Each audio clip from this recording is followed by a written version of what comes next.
بسم اللہ الرحمن الرحیم۔ بابر امان آپ کی خدمت میں حاضر ہوں۔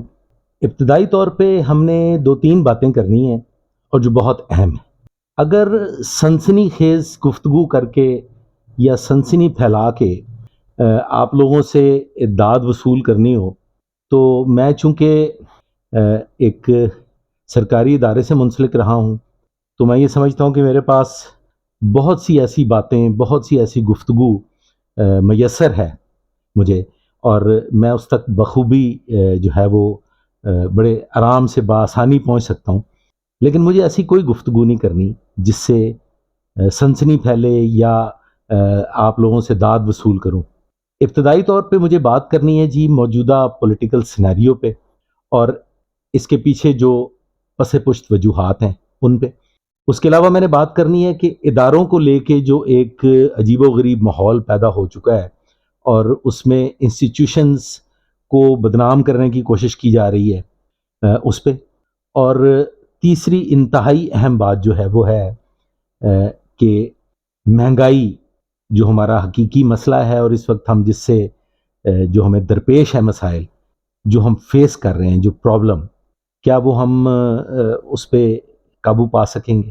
میرے ساتھ رہیے گا۔ گفتگو کا آغاز کرتے ہیں موجودہ پولیٹیکل سینیریو پہ۔ بھانت بھانت کی بولیاں بولی جا رہی ہیں، بہت ساری گفتگو سننے کو مل رہی ہے۔ یہ بھی کہا جا رہا ہے جی کہ کسی کی لڑائی ہو گئی ہے، بڑے میاں صاحب لڑ پڑے ہیں، کسی سے صلح ہو رہی ہے، کون صلح کرنے جا رہا ہے، کس سے صلح ہو جائے گی۔ یہ بڑی مزیدار، بڑی چسکے والی گفتگو ہے۔ دیکھیں بات اس طرح سے ہے کہ ہر ذی شعور جو فہم و فراست رکھتا ہے اس کو حالات کا بہت اچھی طرح سے اندازہ ہے کہ صلح کیسے ہوتی ہے، لڑائی کیسے ہوتی ہے، کیوں ہو جاتی ہے، کون کیسے آتا ہے، کون کیسے چلا جاتا ہے۔ یہ بڑی لمبی بحث ہے، اس پہ بڑی مزیدار، بڑی ادھر ادھر کی کہانیاں لائی جا سکتی ہیں۔ ابھی تازہ ترین صورتحال جو ہے اس میں جو پی ٹی آئی کے چیئرمین ہیں ان سے انویسٹیگیشنز جو ہیں وہ اپنے مراحل میں ہیں، کچھ مقدمات درج ہو چکے ہیں اور جے آئی ٹی جو ہے وہ اپنے طور پہ کچھ تفتیش کر چکی ہے، کچھ تفتیش باقی ہے۔ کس کی کس سے صلح ہو جائے گی، صلح نہیں ہوگی، اور کس کی کس سے لڑائی ہو گئی، یہ سارے نا بڑے بڑے گمبھیر معاملات ہیں۔ یہ ہمارا مسئلہ ہی نہیں ہے۔ ہمارا پرابلم اس وقت جو ہے وہ اس سے بہت ہٹ کے ہے۔ یہ وہ کہتے ہیں کہ کھیلن کو مانگے چاند، تو وہ ہم تو کھیلن کو چاند مانگنے والوں میں شمار ہی نہیں ہوتے۔ ہمارا تو ان مسائل کو لے کے میں حیران ہوں کہ ان مسائل کو لے کے، ان معاملات کو لے کے کون لوگ ہیں جو چسکے لیتے ہیں، کون لوگ ہیں جو ان معاملات کو لے کے انجوائے کرتے ہیں۔ دیکھیں ابتدائی طور پہ جو پی ٹی آئی گورنمنٹ تھی وہ بڑی بری طرح سے پٹ چکی تھی، اور پی ٹی آئی کے پاس جیسا کہ ان کے بہت سارے لیڈرز بھی باتیں کر چکے ہیں، جس میں پنڈی والے جو صاحب ہیں انہوں نے بھی بڑی کھل کے گفتگو کی کہ پی ٹی آئی کے پاس اب راہ فرار کے علاوہ اور کچھ بچا نہیں تھا۔ مہنگائی کا یہ عالم تھا، حالات اتنے خراب ہو چکے تھے، کشمیر فروخت ہو چکا تھا، اسٹیٹ بینک جو ہے وہ ہمارے ہاتھ سے نکل چکا تھا، معیشت بری طرح سے تباہی کے دہانے پہ بلکہ تباہی ہو چکی تھی، تو کوئی اور راستہ نہیں تھا۔ اس وقت بہت سے اذہان نے کچھ محفلوں میں کچھ بیٹھ کے رائٹ لیفٹ گفتگو کی اور اس کے نتیجے نکلے کہ دیکھیں یہ جو بھی کچھ ہوا ہے یہ ایک باقاعدہ سازش کے تحت ہوا ہے۔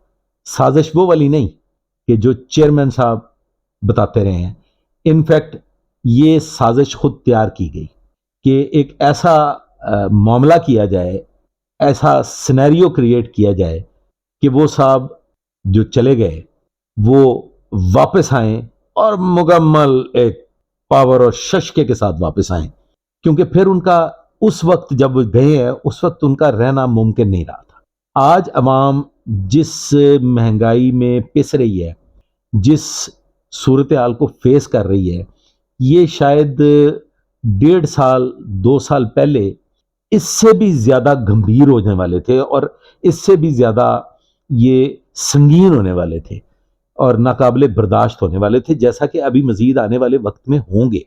اس پہ بات کرنے سے پہلے میں ایک گزارش کرنا چاہتا ہوں کہ 9 مئی کچھ چھوٹا سا واقعہ نہیں ہے.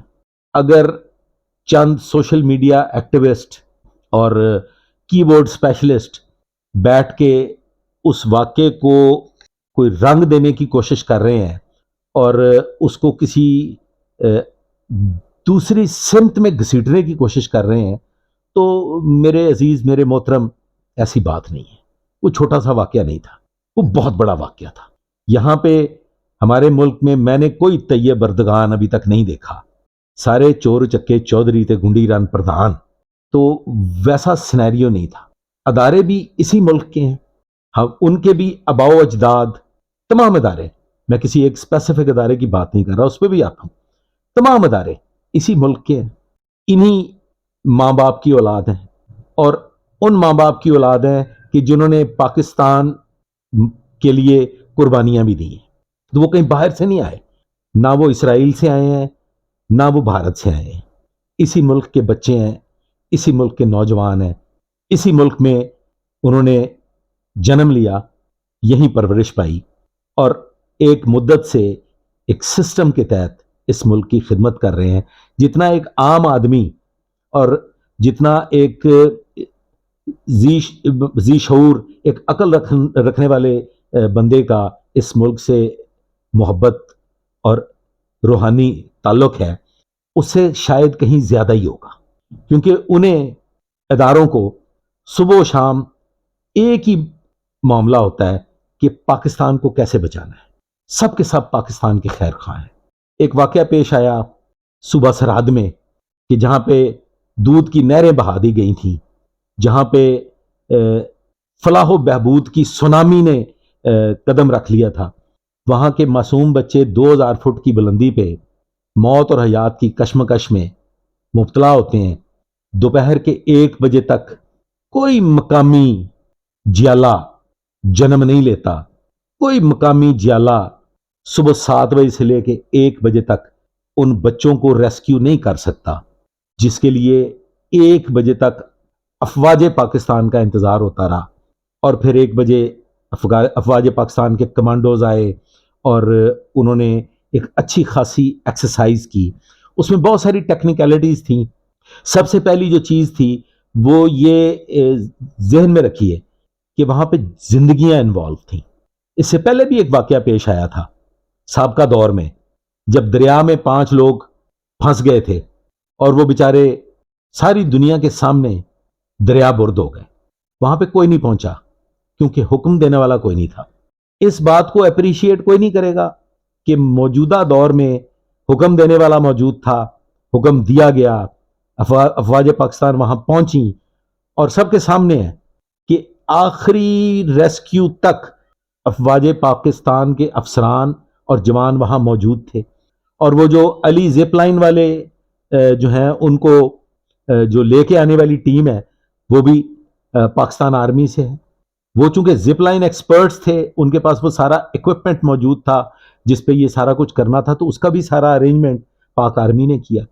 وہ سارے گیجٹس، وہ ساری چیزیں، وہ سب کچھ وہ پاکستان آرمی نے پرووائڈ کی. ہم اس کو دوسرے رنگ میں لے لیتے ہیں، کیا پاکستان آرمی، افواج پاکستان ہمارا حصہ نہیں تھی؟ اگر مقامی لوگوں نے اس میں مدد کی تو کیا سیالکوٹ کے بارڈر پہ مقامی لوگ افواج پاکستان کے ساتھ نہیں تھے؟ قومیں کوئی بھی جنگ لڑتی ہیں تو وہ مشترکہ جذبے سے، حب الوطنی کے جذبے سے لڑتی ہیں. اس سارے ایشو کو لے کے کی بورڈ ویریئرز جو ہیں، وہ چند ہزار لوگ جو ہیں، انہوں نے ایک طوفان بدتمیزی برپا کیا. حالانکہ ایسا ہرگز نہیں ہے. وہ ایک مشترکہ کوشش تھی، اس میں افواج پاکستان کا پورا کردار ہے. اس میں زپ لائن ایکسپرٹ علی جو ہیں وہ ایک باقاعدہ انٹرویو دے چکے ہیں اور انہوں نے باقاعدہ طور پہ، واضح طور پہ یہ بتا دیا ہے کہ یہ کولیبوریٹ تھا اور اس میں ہماری 90% جو ایفرٹ ہے وہ پاکستان آرمی کی ہے. تو میں تو کریڈٹ دیتا ہوں جی ایک عام آدمی کو بھی اور افواج پاکستان کو بھی کہ کم از کم انیشیٹو لیا گیا، انسانی زندگیاں بچ گئیں. اس کے لیے شکر ادا کرنا چاہیے اللہ تعالیٰ کی ذات کا کہ جب سب مل کے کسی بھی مشن کو لے کے آگے بڑھتے ہیں تو اللہ تعالیٰ کی ذات اس میں کامیابی عطا کرتی ہے۔ اب آ جاتے ہیں جی جو دوسرا انتہائی امپورٹنٹ ایشو ہے جس کو لے کے بہت سے لوگ باتیں کرتے ہیں، اور میرے ذہن میں یہ بات پھنسی ہوئی تھی کہ افواج پاکستان کاروبار کرتے ہیں جی۔ دیکھیں میرے بھائی، میرے عزیز، میرے محترم، میرے پاس کچھ اعداد و شمار ہیں، میں وہ آپ کے سامنے پیش کر دیتا ہوں۔ اس خطے میں سری لنکا، بنگلہ دیش، بھارت اور پاکستان، یہ چاروں ممالک جو ہیں یہ ویلفیئر آرگنائزیشنز چلاتے ہیں، آرمی ویلفیئر کے ادارے ان کے کام کر رہے ہیں، جس میں اگر ہم اولین سطح پہ بھارت کا ذکر کر لیں تو میرے خیال میں مناسب رہے گا۔ تو میں نام بتا دیتا ہوں، سن لیجئے گا۔ Sainik welfare organisation, Lakshya foundation, war wounded foundation, army wives welfare association, Maruti Veer Jawan trust, Bharat کے Veer trust, armed forces official welfare organisation, paraplegic rehabilitation centre, Vasantharatna, یہ عجیب سا نام ہے، Vasantharatna foundation of art, national defence fund, 100 سے زائد گولف کلب ہیں اور دیگر کلبز ہیں، 28 گڈ ول اسکول ہیں۔ یہ بھارتیہ سینا کے پیرلل ادارے ہیں جو بھارت میں کام کر رہے ہیں۔ اس پہ میں آؤں گا، آگے میں بتاؤں گا کہ اس کے مقاصد کیا ہوتے ہیں۔ اس کے بعد آپ آ جائیں جی بنگلہ دیش۔ بنگلہ دیش کے 5 5 سٹار ہوٹلز ہیں، 2 بینکس ہیں جس کی 40 برانچیں ہیں۔ اسی طرح سے اگر آپ سری لنکا کی بات کریں تو سری لنکا کے بھی ایسے ہی آرمی ویلفیئر کے ادارے ہیں۔ ہمیں سوائے پاکستان کے اور کچھ نظر ہی نہیں آتا۔ دیکھیں ہم جن ممالک سے مقابلہ کرتے ہیں نا جی، ان ممالک نے اپنے ان اداروں کی فلاح و بہبود کے لیے انڈیپینڈنٹلی فنڈز مقرر کیے ہیں۔ ہم امریکہ بہادر کی بات کرتے ہیں یا اور اس طرح کے جو ترقی یافتہ ممالک ہیں ان کی بات کرتے ہیں، تو میرے محترم وہاں پہ تو ایک جو سپاہی ہے نا جی، وہ بھی 5 سٹار زندگی گزارتا ہے، اس کو 5 سٹار فیسلٹیز پرووائڈ کی جاتی ہیں۔ وہاں کی جو پولیس ہے تو پولیس کا جو ایک عام فٹ کانسٹیبل ہے اس کے پاس بھی BMW کار ہوتی ہے۔ اب ہم آ جاتے ہیں پرائیویٹ کاروبار پہ، تو جتنے بھی ادارے ہیں پاکستان کے، کوئی بھی ادارہ لے لیں، ان سب کی ویلفیئر فاؤنڈیشنز ہیں۔ پولیس کی بھی ویلفیئر فاؤنڈیشن ہے۔ پاکستان آرمی کی ویلفیئر فاؤنڈیشن کامیاب کیوں ہے اور وہ اتنا بہتر کام کیوں کر رہے ہیں اور وہ ترقی کے راستوں پہ گامزن کیوں ہے؟ کہ ان کا ایک ایسا سسٹم ہے، انٹرنل اکاؤنٹیبلٹی اتنی مضبوط ہے کہ ان کا کوئی ادارہ ناکام نہیں ہوتا، وہ ترقی کے راستے پہ چل رہے ہیں۔ کینٹونمنٹس اگر ہمیں صاف دکھائی دیتے ہیں اور وہ ویل مینٹینڈ ہے تو اس کی وجہ یہ ہے کہ وہاں پہ اگر 5 کام کرنے والے ہیں جن کو ایک اسپیسیفک ٹاسک صفائی کے متعلق دیا ہوا ہے تو وہ پراپر کام کرتے ہیں۔ ہمارے طرح نہیں ہے کہ ہمارے جو پرائیویٹ ادارے ہیں اس میں ایک سڑک پہ 50 خاک روب سینیٹری ورکرز اپوائنٹمنٹ ہوئی بھی ہے ان کی، لیکن کام کرنے کے لیے ایک بھی نہیں ہے۔ وہ سارے کے سارے سینیٹری ورکرز جو ہیں وہ اشرافیہ اور مافیا کے گھروں میں کام کرتے ہیں، تو سڑکیں تو گندی رہیں گی۔ اسی طرح سے ہمارے دیگر ادارے ہیں، ان کی جو ویلفیئر آرگنائزیشنز ہیں، ان کے پراپرٹیز سے ریلیٹڈ بھی بہت سے کاروبار ہیں، ٹاؤنز بنائے ہوئے ہیں، اور آپ اس کا حساب آپ خود لگا لیں، بڑی طویل اور بڑی لمبی گفتگو ہو جائے گی، اس پہ میں اتنی لمبی گفتگو کرنا نہیں چاہتا، تو اس پہ آپ خود ریسرچ کریں۔ کی بورڈ ویریئرز، سوشل میڈیا ایکٹیوسٹ جو ہیں، جتنے بھی ایکٹیوسٹ ہیں، ان کو لے کے خدا را اداروں کی بدنامی کا باعث نہ بنے۔ پاکستان کی بقا یکجہتی میں ہے، سب ادارے پاکستان کے ہیں اور سب سے پہلے پاکستان۔ اب آ جاتے ہیں کہ اداروں پہ یہ الزام ہے کہ وہ پالیٹکس میں حصہ لیتے ہیں، تو جب نااہل لوگ، بہت سارے نااہل لوگ اکٹھے ہو کے تو جا کے جھولی اٹھا کے آہو بکا کرتے ہیں، گریا کرتے ہیں، پاؤں پڑتے ہیں، تو پھر ادارے کیا کریں؟ کدھر جائیں؟ بھارت کا نام ہم بار بار لیتے ہیں، بار بار لیتے ہیں، بار بار لیتے ہیں، تو میرے عزیز، میرے محترم، وہاں کے پولیٹیشنز جا کے ان کی گود میں نہیں بیٹھتے، وہاں کے پولیٹیشن جا کے ان کی منتیں ترلے نہیں کرتے۔ وہ اپنی جنگ بھی خود لڑتے ہیں اور اپنے معاملات کو خود پایا تکمیل تک پہنچاتے ہیں. وہاں کی اسمبلیز میں بھی کرسیاں چلتی ہیں، سر پھٹتے ہیں. وہاں پہ بھی مافیاز کی بھرمار ہے. بھارت کی وہ جو چلی گئی چاند پہ، آپ لوگوں کو صرف وہی نظر آ رہی ہے. آپ لوگوں کو وہاں سلمز نظر نہیں آتے. بھارت میں اگر وہ چاند پہ چلے گئے ہیں تو میرے عزیز، میرے محترم، وہاں پہ عصمت فروشی کے کتنے کھلے عام اڈے موجود ہیں. وہاں پہ ہوا کی بیٹی کس بھاؤ بکتی ہے، کبھی اس بات کا آپ نے اندازہ لگایا؟ وہاں پہ ریپ کیسز کی تعداد پہ کبھی آپ نے غور کیا؟ وہاں پہ ایک عام آدمی کو ٹوائلٹ میسر نہیں ہے، کبھی اس بات پہ غور کیا؟ آپ لوگ جو لیوش شاندار شاہانہ زندگیاں گزار رہے ہیں، وہ وہاں صرف اور صرف سیلیبریٹیز اس کا تصور کر سکتے ہیں. وہاں کا ایک عام آدمی، ایک عام جو ملازم ہے، وہ ایک کمرے کے گھر میں رہتا ہے. بنیادی طور پہ تو چور ہم ہیں، ڈاکو ہم ہیں، لٹیرے ہم ہیں. ہم لوٹ رہے ہیں. ہر بڑا اپنے سے چھوٹے پہ لوٹ مار کا بازار گرم کیے ہوئے. آپ کا ریڑی والا بھی لوٹ رہا ہے، آپ کا دودھ فروش بھی لوٹ رہا ہے. تو ہر بندہ اپنی اپنی جگہ پہ فرعون بنا ہوا ہے. اس ساری گفتگو کے ساتھ آ جاتے ہیں اب مہنگائی پہ، کہ کیا یہ مہنگائی ختم ہونے جا رہی ہے؟ کیا ہم اس عذاب سے بچیں گے؟ تو میں نے اس پہ بہت غور و خوض کیا ہے. مجھے ممکن نظر نہیں آ رہا. کم از کم آئندہ آنے والے 10 سال تک تو کوئی ممکنات مجھے نظر نہیں آ رہے. اس کی وجہ یہ ہے بنیادی طور پہ کہ ہم بحیثیت قوم متحد نہیں ہیں.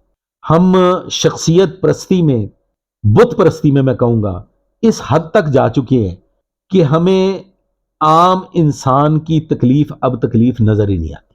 میں اس طبقے کی بات تو ہرگز نہیں کروں گا کہ جن کی صبحیں اور شامیں کسی وقت بھی یو کے اور یو اے ای میں گزر سکتی ہیں، جن کی ابتدائی شاپنگز یو کے اور یو اے ای سے ہوتی ہیں. بیسیکلی وہ ڈاکو لٹیرے ہمارا مال لوٹ کے عیاشی کر رہے ہیں، وہ ہمارے پیسے سے عیاشی کر رہے ہیں. میں نے اپنی اول کی زندگی میں سنا تھا کہ there is a crime after every big money. تو یہ بات سچ ہے. میں ان حقیقی سچی مچی کے امیر لوگوں کو بھی جانتا ہوں. ان میں کہیں بھی حرام کاری نظر نہیں آئی. ان میں کہیں بھی مجھے شب و روز ایم عالم کے 5 سٹار ہوٹلز میں نظر نہیں آئے. بہت پیسہ ہے ان کے پاس، بڑی متمول زندگی گزار رہے ہیں، بڑی خوشحال زندگی گزار رہے ہیں. لیکن حرام راستے پہ پیسہ خرچ کرتا ہوا مجھے کوئی بھی نظر نہیں آیا.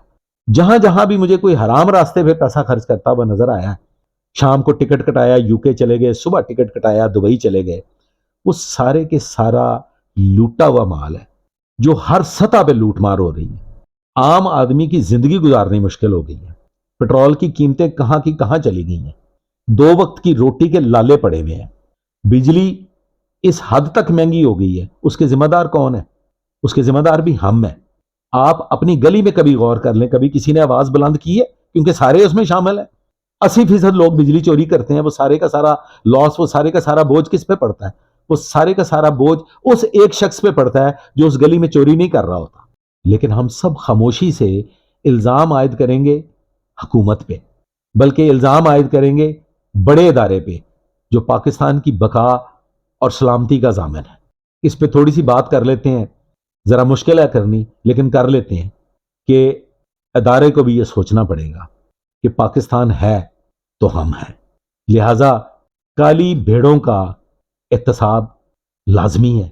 وہ خواہ کسی بھی ادارے میں ہے، وہ خواہ تکڑی والے ادارے میں ہے، وہ خواہ بندوق والے ادارے میں ہے، وہ خواہ ریونیو ڈپارٹمنٹ میں ہے یا پولیس میں ہے.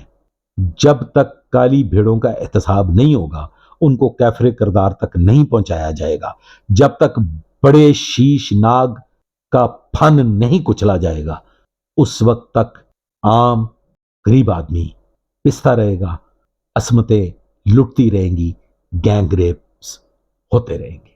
آج تک کے لیے بس اتنا ہی. آئندہ کے لیے میرے ساتھ رہیے گا. اللہ حافظ.